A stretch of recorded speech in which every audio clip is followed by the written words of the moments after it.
Halo, saya Fitrah Nada. Jangan lupa like, comment, share, and subscribe. Bismillahirrahmanirrahim. Assalamualaikum warahmatullahi wabarakatuh. Saya Fitrah Nada, NIM 2014010079 akan menjelaskan tentang budaya kepemimpinan serta tantangan dan peluang kepemimpinan. Yang pertama, pengertian budaya.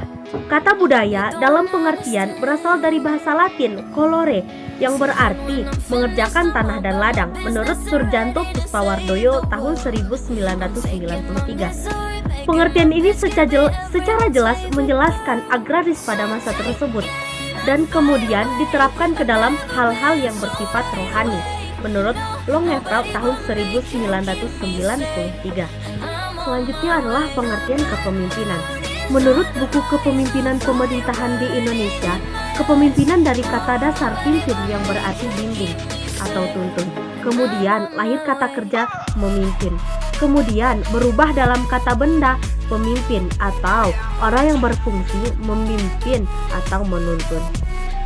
Budaya kepemimpinan itu sendiri tercipta ketika setiap orang di dalam perusahaan diberdayakan untuk berpikir seperti seorang pemilik perusahaan, pimpinan puncak, CEO, atau managing director. Asia Timur dan Asia Tenggara memiliki sistem kepemimpinan yang logistik terhadap bawahannya. Lain halnya dengan bangsa Indonesia. Sistem kepemimpinan yang banyak dipakai adalah sistem kepemimpinan yang berdasarkan gaya kepemimpinan tokoh bangsa, yaitu Ki Hajar Dewantara yang berbunyi Ingarso Sung Tuludo, Ing Madyo Mangun Kurso, Tutburi Handayani.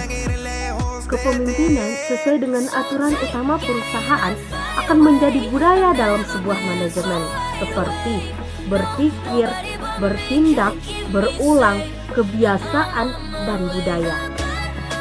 Selanjutnya adalah tantangan kepemimpinan. Di antara tantangan kepemimpinan adalah yang pertama, tantangan seorang pemimpin dalam pengembangan efektivitas manajerial. Yang kedua, tantangan seorang pemimpin dalam memberikan inspirasi. Yang ketiga, tantangan seorang pemimpin dalam mengembangkan kualitas kinerja karyawan. Yang keempat, tantangan seorang pemimpin dalam memimpin sebuah tim. Dan yang terakhir adalah tantangan seorang pemimpin dalam menghadapi perubahan.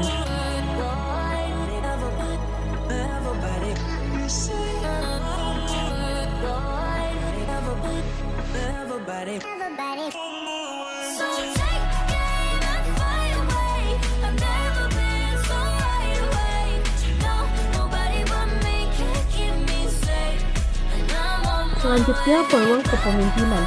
Peluang kepemimpinan itu ada antaranya yang pertama, memiliki trust. Trust atau kepercayaan merupakan implikasi dari rekam jejak ketulusan yang berulang. Trust menyangkut nilai kenyamanan yang lahir dari hati yang tulus. Trust tidak datang dalam waktu dekat dan tidak pula dapat dipaksakan.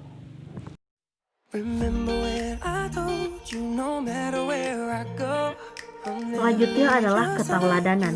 Ketauladanan adalah kebiasaan-kebiasaan yang layak dijadikan contoh.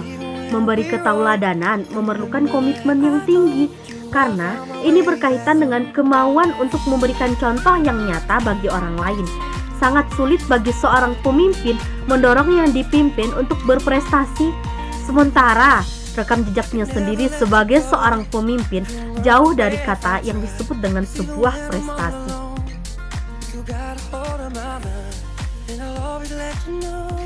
Peluang kepemimpinan yang selanjutnya adalah pemimpin itu harus punya mimpi. Seorang pemimpin harus punya mimpi yang menjadi arah dan sekaligus sumber energi dalam menerjemahkan kepemimpinannya ke dalam dataran operasional.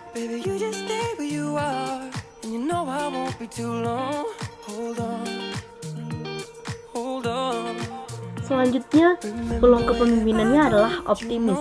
Optimis adalah bentuk keterjagaan keyakinan pikiran positif di segala kondisi. Hal ini perlu dimiliki oleh seorang pemimpin agar langkah menuju pimpinan atau langkah menuju memimpin itu tak menyerah sebelum tercapai.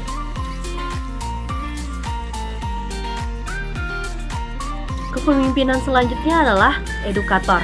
Seorang pemimpin harus memiliki kemampuan mendidik atau mengedukasi. Pemimpin yang baik bukanlah pemimpin yang hanya cerdas, tetapi juga harus berkemampuan mencerdaskan orang-orang yang dipimpinnya. Untuk itulah, seorang pemimpin harus mampu mengedukasikan nilai-nilai yang layak ditumbuh kembangkan di wilayah yang dipimpinnya. Peluang kepemimpinan selanjutnya adalah pemimpin itu sebagai sumber inspirasi. Kewibawaan atau karisma berkaitan dengan kualitas apresiasi kepada seorang pemimpin. Selanjutnya, hal ini sangat mempengaruhi efektivitas dan kepatuhan yang dipimpin terhadap pimpinannya. Peluang kepemimpinan selanjutnya adalah ketegasan. Tidak semua proses kepemimpinan berjalan sesuai dengan rencana. Terkadang banyak situasi-situasi serba sulit, namun harus melakukan pilihan. Disinilah seorang pemimpin harus tegas dan berani bersikap dengan segala resiko yang mungkin muncul atas keputusan yang telah diambil. Selanjutnya adalah adil. Adil tidak berarti harus sama.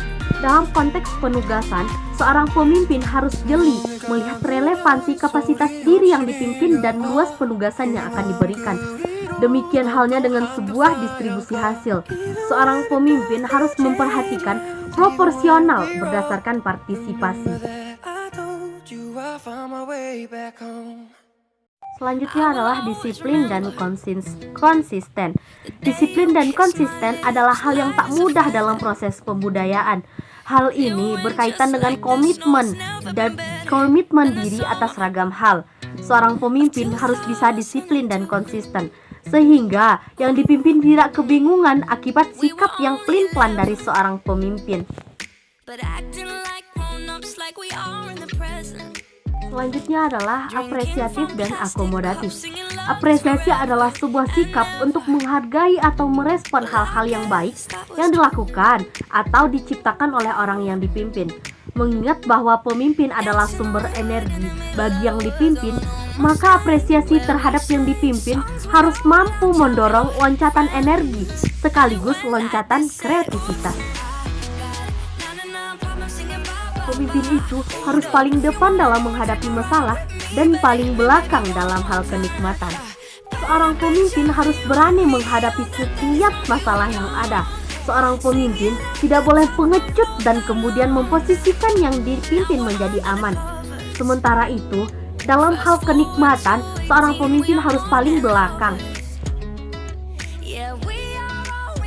Saya Fitrah Nada memohon maaf atas segala kesalahan dalam video tersebut. Dan terima kasih karena telah menonton videonya. Billahi taufiq wal hidayah. Wassalamualaikum warahmatullahi wabarakatuh.